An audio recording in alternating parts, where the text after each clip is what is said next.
Nakaligtas? Oo, nakaligtas siya. Parang ang lumalabas sa kwento na lansi ng kidnap victim na doon magkabayaran sa Davao. Sa Davao. Doon niya ngayon dinala. Doon dinala. Inaasahan daw na masusol sa Davao. Kaya doon siya nagbayad din. Sa bangko. Ngayon may nahuling isa, buhay.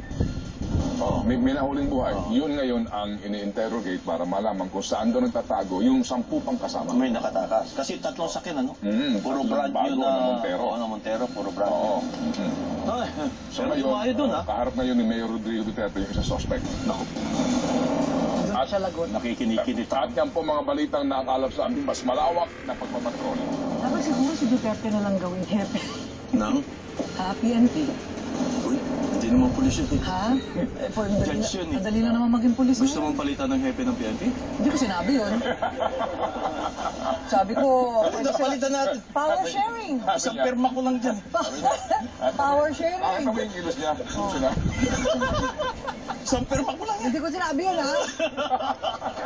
Kayo, ha? Hindi, ganito na lang. Siya na lang ang magte-train sa kanilang lahat. Hindi, gawin mo na lang parang pa-off dati. Oo, parang ganon, di ba? Pwede na yun. Kaya lang maraming mapupuno ang Pasig River na. Marami ang nunutang na lotus. Mga lotus. Ganyan, nanonood sa atin ng yung Babayets Commission. Oo nga, magagalit sila. Si Enda Rosales, at saka si Coco Kisumbing. Baka ma-anti-human kayo. Oo nga, magagalit si Pope Francis. Sina? Kami ang mga patron. Kami ang mga patron ng Pilipino hanggang bukas. Pero, pwede rin. Saan sisimula nitong lahat na ito? Tapos siya ang galit. Kaya nga. Pwede rin naman palitan. Maraming salamat at magandang gabi. For a while lang.